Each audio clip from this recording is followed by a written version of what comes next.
I'd like to call the regular meeting for September 22nd, 2008 to order. Roll call, please. Ms. Funderburg? Here. Mr. Minkiewicz? Here. Ms. Kraut? Here. Ms. Roscoe? Here. President Kuderit? Here. Ms. Frayer is excused. Ms. Buckley is here. Please stand for the Pledge of Allegiance. I'll let you get up. Pledge allegiance to the flag of the United States of America and to the republic for which it stands, one nation, under God, indivisible, with liberty and justice for all. I'll let you in first. Next item is the consent agenda. All matters listed under the consent agenda are considered to be routine in nature by the Board of Education and will be acted upon by one motion. There will be no separate discussion of these items. If any member of the board or citizens requests discussion of an item, that item will be removed from the consent agenda and will become the first item of business under the report of the superintendent portion of the agenda. I have no requests, so I need a motion. Mr. President, I'll make a motion that we approve the consent agenda as presented. Support. I got a motion by Mr. Minkiewicz, supported by Ms. Roscoe. Is there any questions? Seeing none, votes in order. All in favor, say aye. Aye. All opposed? Motion passed, 6-0. Next item is report of superintendent. Mr. Weiss? Thank you, Mr. President. First on our list this evening, we have our curriculum director, Mr. Hurst. He's going to give us an update on the MME, which is the Michigan Merit Exam, also known as the high school meet, formerly known as the high school meet, is a summary prepared for the board. She'll have very shortly.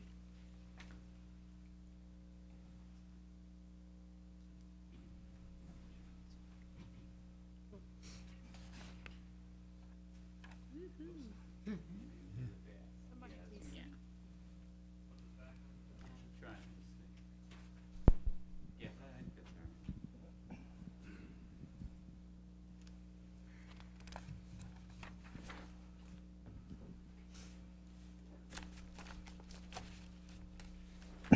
right. What I will be presenting is a brief summary just of the MME.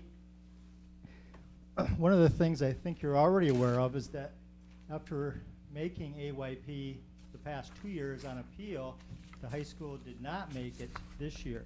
We still are doing an appeal, but in all likelihood, even at the conclusion of that appeal, there will not be an AYP. There were a number of areas that had to be addressed. The main reason for going for the appeal is because in the process of looking at the AYP, they break it down over a 3-year period. There's certain indexes that they look at.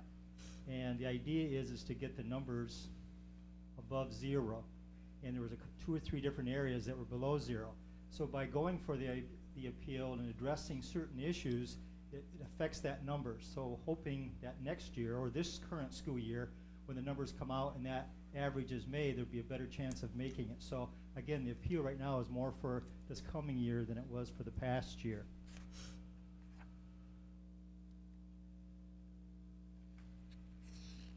This shows the overview of the core areas. Just a reminder where it says met exceeded standards. Again, this is based on a 4-point scale, 4 levels. Level 1 is advanced, level 2 is proficient, level 3 is partially proficient, and level 4 is not proficient. So what this reflects, met and exceeded, are levels 1 and 2. So you can see in levels 1 and 2 that reading and social studies are certainly the highest, but what's disappointing is if comparing it to last year, 07, that we kind of held our own. Actually, we went up slightly, a couple percentage points, doesn't actually show that there, but a couple percentage points in reading, somewhat the same in social studies, but we dipped in writing and ELA, of course, because ELA is a combination of reading and writing, and dipped in math and in science from last year. This is in comparison to the state. You can see again where we are in comparison to the state, below in all of the areas.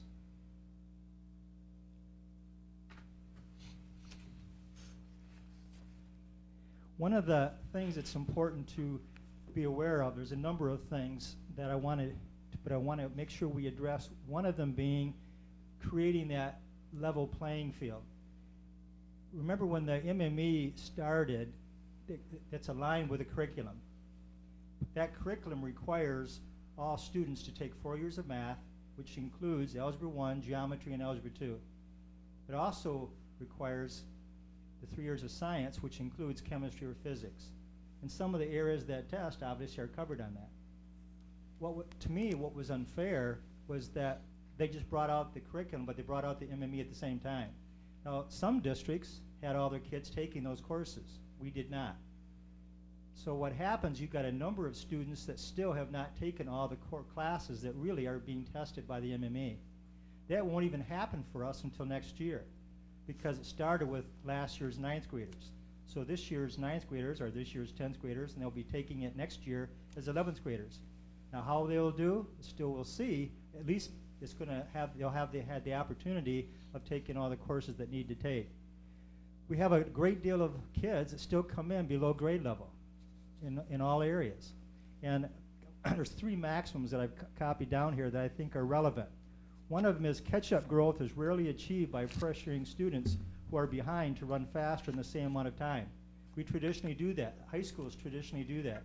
You get kids coming in below grade level, and what do? Put them in a traditional schedule, and we just ask them, you just got to catch up. It doesn't work. It doesn't happen. Catch-up growth is typically achieved by allowing students to run longer and run smarter, i.e. dramatically increasing direct instructional time and using it wisely. And one of the ways that we can do that is by focusing on scheduling.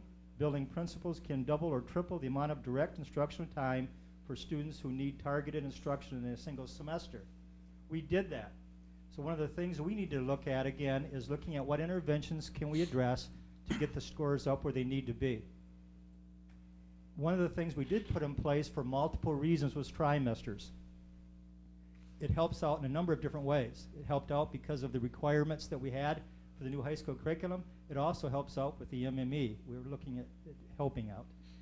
One of the reasons for that is that we have the all year. The idea, if you look back at that one maximum about, again, not running faster but running smarter, the idea is that we're going to have all year long algebra for 9th grade Algebra 1 and 9th grade English.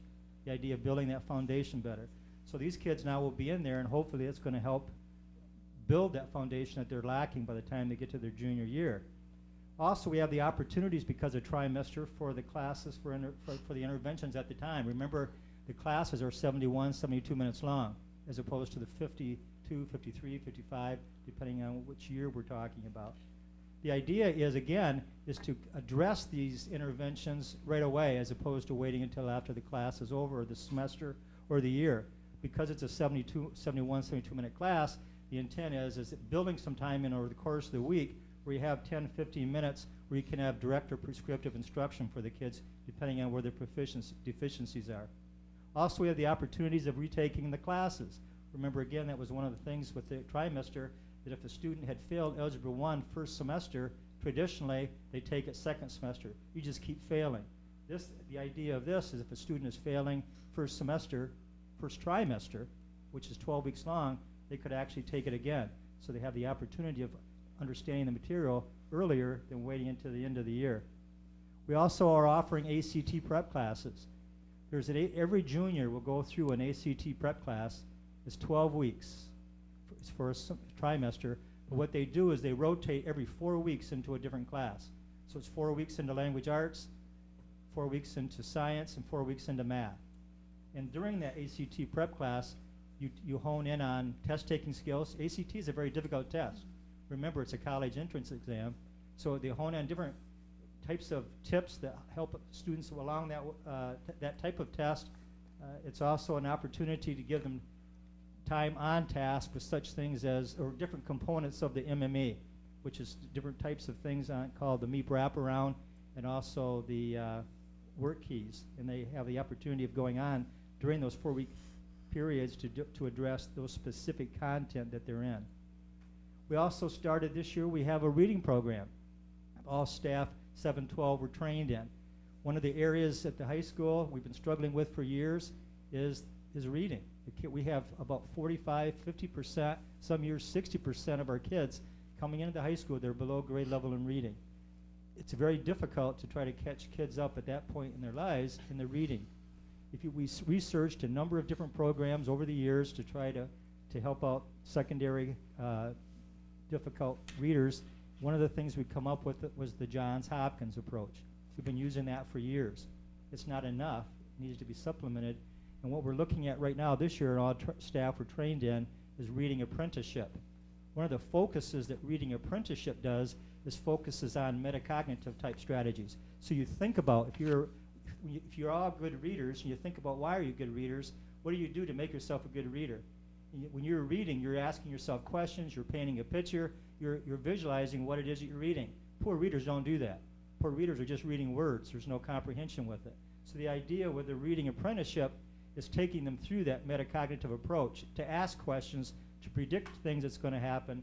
And so at this point in time, starting in August, this past August, all 712 teachers were trained in it, and that'll be our focus over the course of the year, then hopefully transferring that to the kids themselves. Also, departmental plans. Every department is required to come up with an aggressive plan to address the deficiencies for MME in their, again, respective areas. We also have support math classes that are in place that go along with the co-teaching classes. One of the areas, the subgroups that's used for AYP is special needs. So as a result of that, we're looking at went from last year of having 2 co-teaching classes to this year having 5. So there are 2 classes in algebra, 1 in geometry, and then 1 in each of the other content areas. And with the math classes, there's also support classes. So they actually take the regular Algebra 1 class, but they also then will get an extra hour to be dealing with a support for the math class.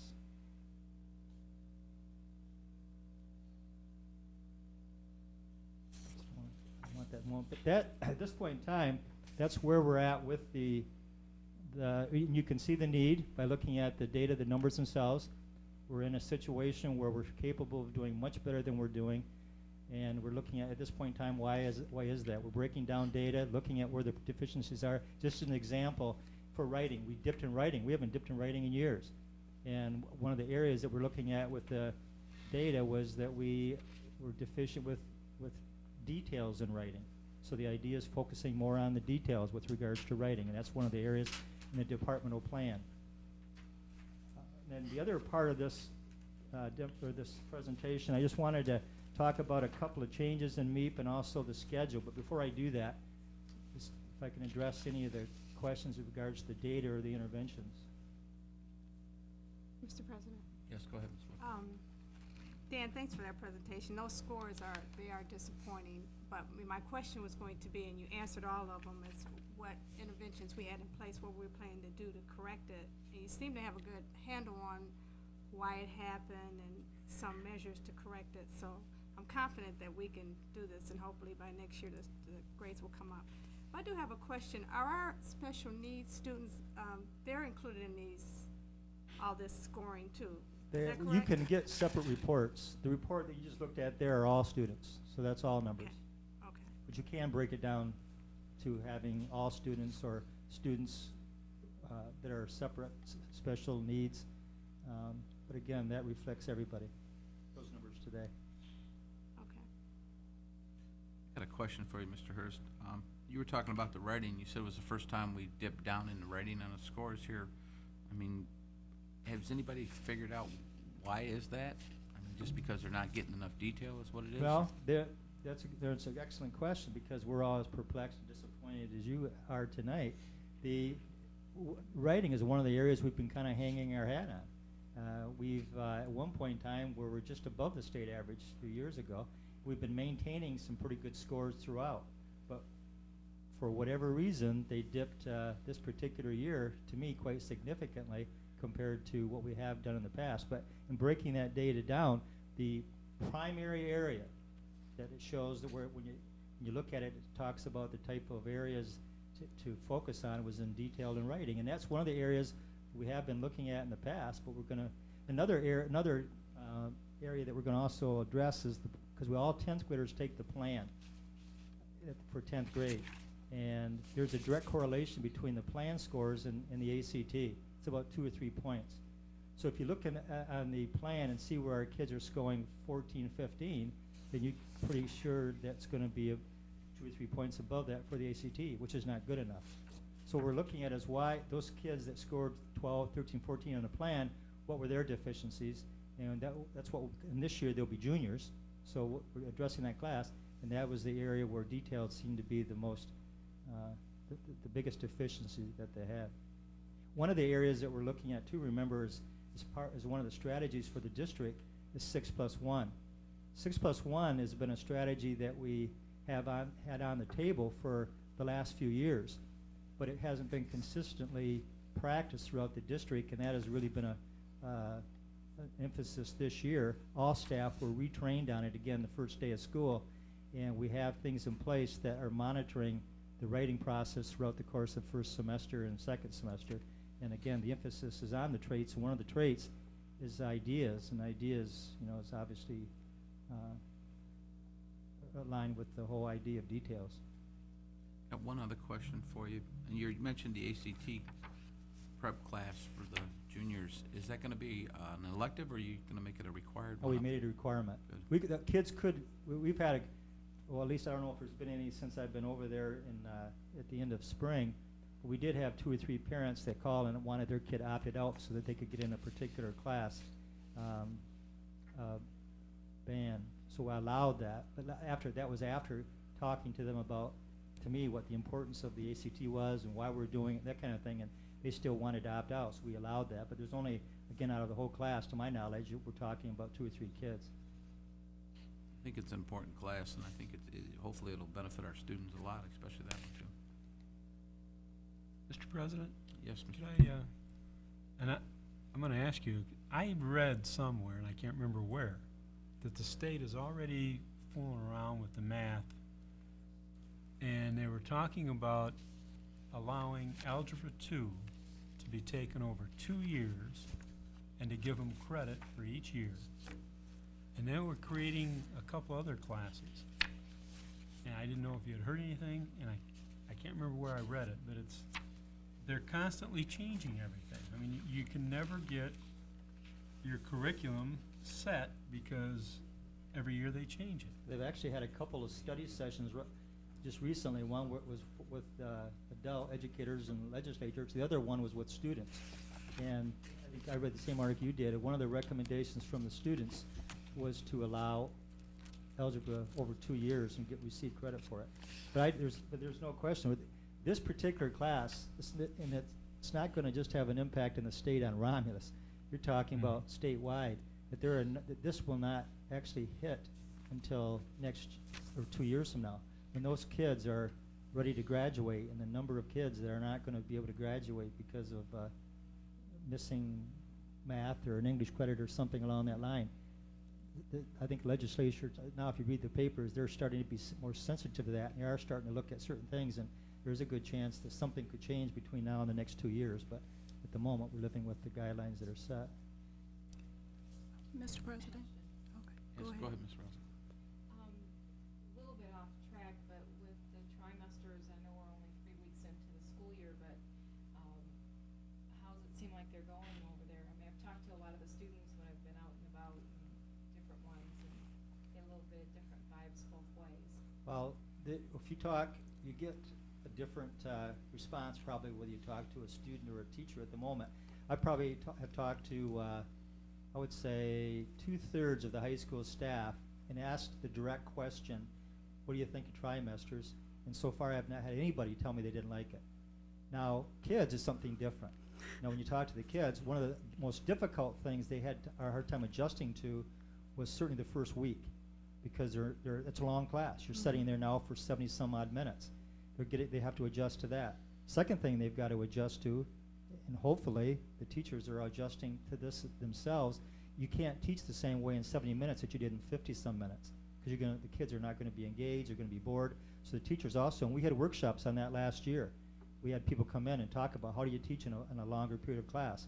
You have to have 3 transitions. You should have 3 transitions as you teach. So you're doing different things for the hour. Now, I think some staff are doing that quite well, and others maybe are still struggling with that, trying to find some other ideas that they can use to do the transitions. But staff are for it, when I asked the staff, well, how are the kids 3 weeks later, they say they're adjusting. There's still a little bit of grumbling, not as much as there was first week of September. There's still some, but I think they'll get it. And again, kids normally adjust a lot quicker than the adults do in those kinds of things. Okay. Ms. Funderburg? Yes, Question? I had a question. I wanted to know what types of initiatives have been, if any, have been put in place at the middle school to kind of intercept those children to get them, I guess, on the road to the type of testing that they'll be taking when they get to the high school.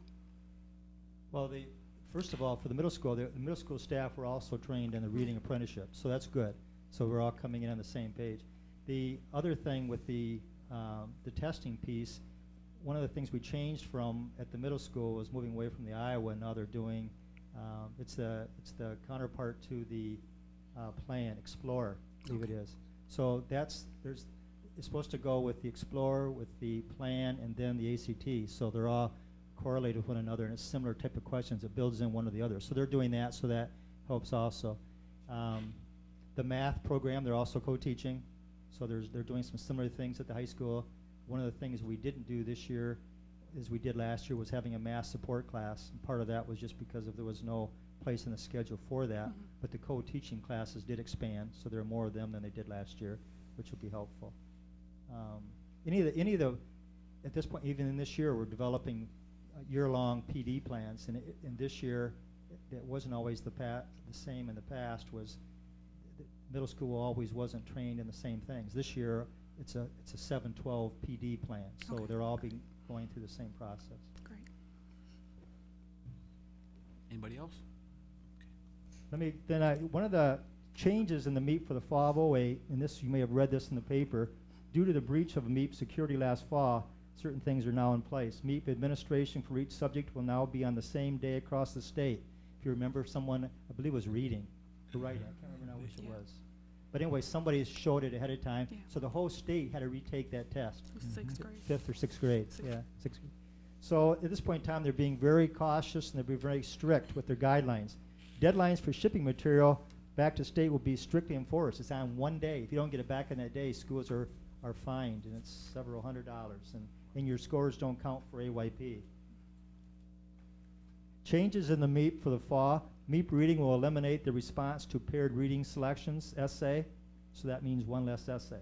Math shortened to 1 day by reducing the number of items per core from 3 to 2. Science will replace 2 of the 4 constructive response items in each grade, and social studies will eliminate the taking a stand. It's a persuasive writing. All that means up there is they're reducing the amount of writing and putting multiple choice instead. And the reason for that is probably twofold. One, less time, therefore less money as far as the grading these and then getting them back to schools. The dates for this year's MEEP. For MEEP, it starts off on October 14th. It is math. Schools cannot do it before, cannot do it after that date. That is the date you give a math MEEP for elementary. ELA is the first one is 2 parts. The first part is October 16th, and I just put 3 bullets under there as what comes under that particular test: writing from knowledge and experience, independent reading, and paired reading. It's reading 2 selections and then having comprehension questions. The second day of ELA is on October 21st. They, again, writing from knowledge, and there's a sample student writing piece. On the 23rd of October is science for 5th grade, and October 23rd is social studies. And then on the MME, ACT, there's 3 days: March 10th, March 11th, and March 12th. March 10th is the ACT, plus there's a writing component. And under the ACT, you have math, reading, science, and writing. And then under the second day is work keys in the Michigan, and the word missing there is supposed to be Michigan wraparound. Those are kinds of questions that they used to take on the MEEP. So now they take a few of those, and then they do the work keys. The work keys is for reading for information, applied math, and locating information.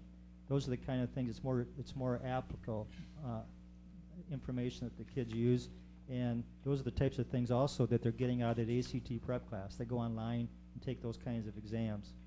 And then on the 12th is the Michigan Science and the Social Studies exam. So it's 3 days, the same as it was last year. We'll be using the same process that we did last year, the early and late starts. So the kids come in first, it's a quality testing environment.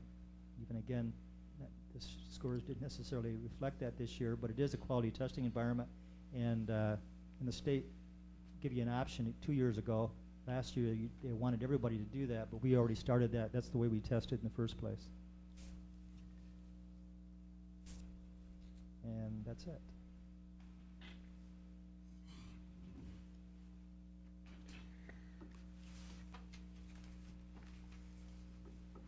Thank you, Mr. Hurst.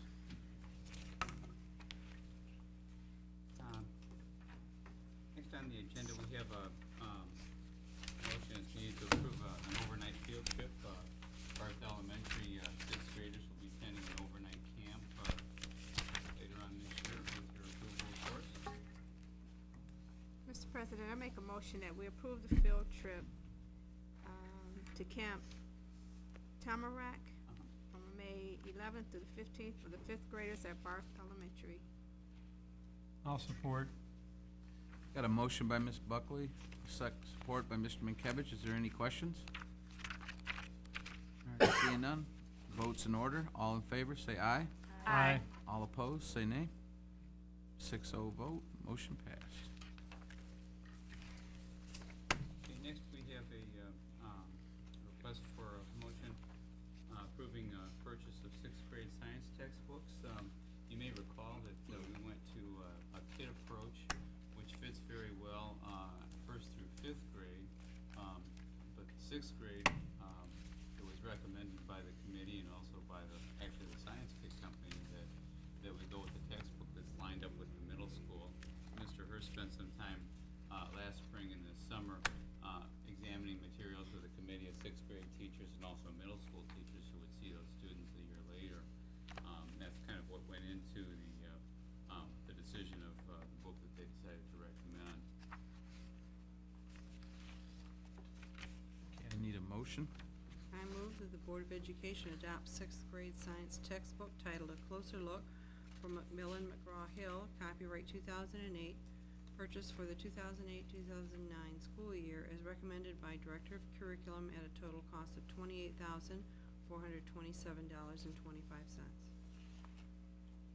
Somebody support? Support. Motion by Ms. Kraut, supported by Ms. Buckley. Is there any questions?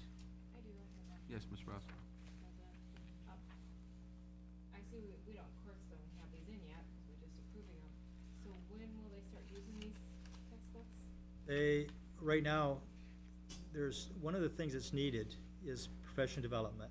And we have the social studies text that is in place, and so I've already set up a PD for those teachers for October 28th for that. Our next PD is November 7th, or 11th.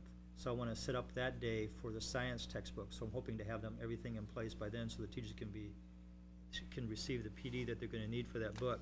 But the company told me there's about a 10-day turnaround. So once it's approved by you, then I put the order in, and it's about 10 days. So we will And the teachers will use them, one of the reasons we kind of hesitated to give us a little bit of time up front is because all the elementary schools right now are really MEPing. So they've got the MEP plan, they're not getting into that part of the text anyway. So they have another 2-3 weeks for that, so by the time the books get here, it'll be pretty good timing. Mr. President? Yes, Mr. Mankiewicz.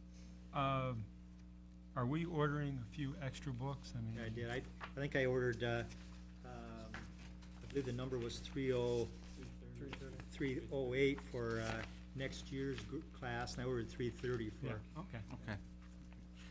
Any other questions? Okay. Votes in order. All in favor, say aye. Aye. All opposed, say nay. 6-0, motion passed. Next item for your approval is a petition for reinstatement of student 2001 6686. Again, the student has satisfied the reinstatement committee, that they've met the criteria for a conditional reinstatement. Mr. President, Yes, Mr. Mankiewicz. I'll make a motion that we reinstate student number 2001-6686, effective September 23rd, 2008.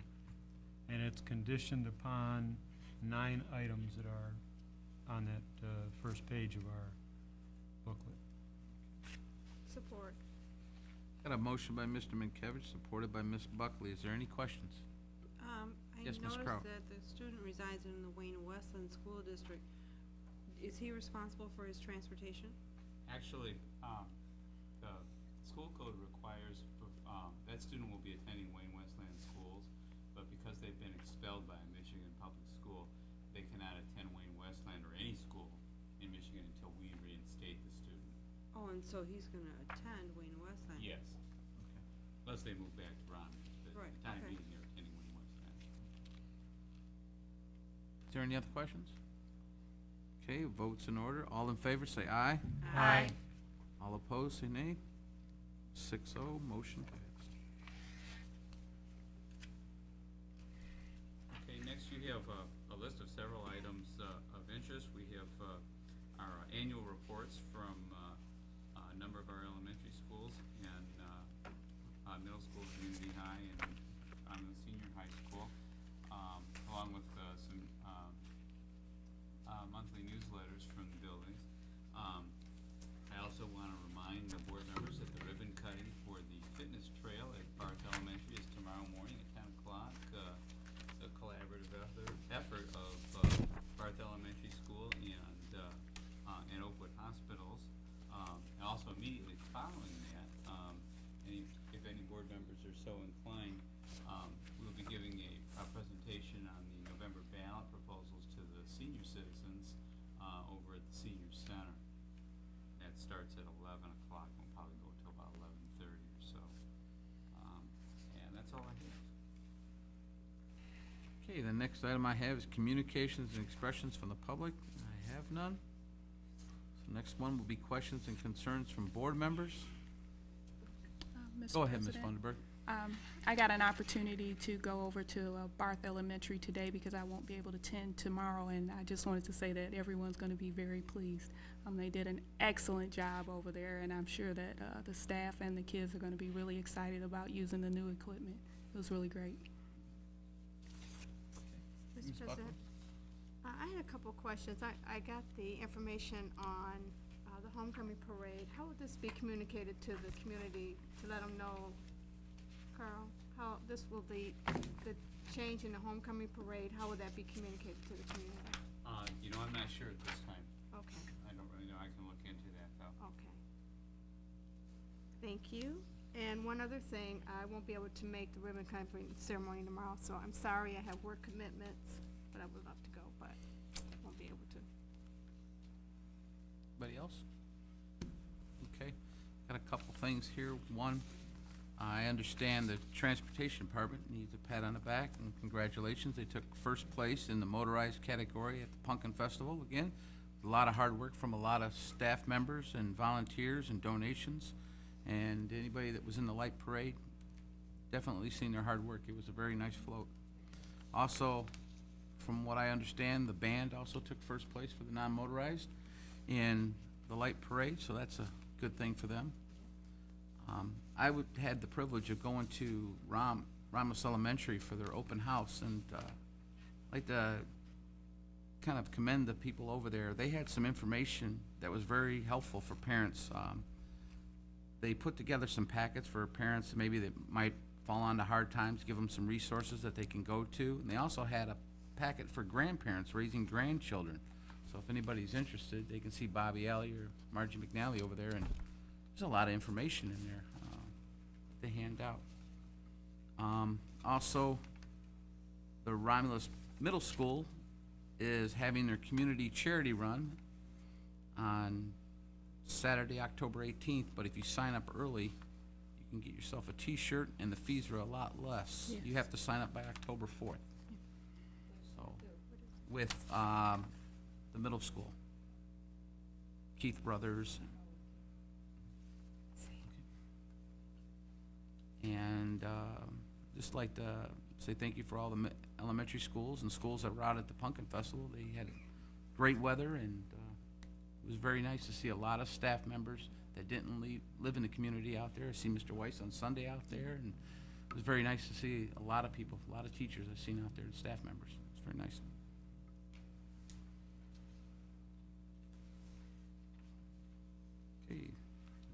right, next item we have is the executive session. And we are gonna go into executive session for superintendent's evaluation, and there will be no action afterwards. So I need a roll call. Oh, sorry about that, need a motion. Make a motion that we adjourn into executive session for the superintendent's quarterly evaluation. Support. Got a motion by Ms. Roscoe, supported by Ms. Buckley. Is there any questions? Okay, I need a roll call vote, please. Ms. Funderburg? Yes. Mr. Minkovich? Yes. Ms. Kraut? Yes. Ms. Roscoe? Yes. Ms. Buckley votes yes. President Kluger? Yes. And there will be no okay.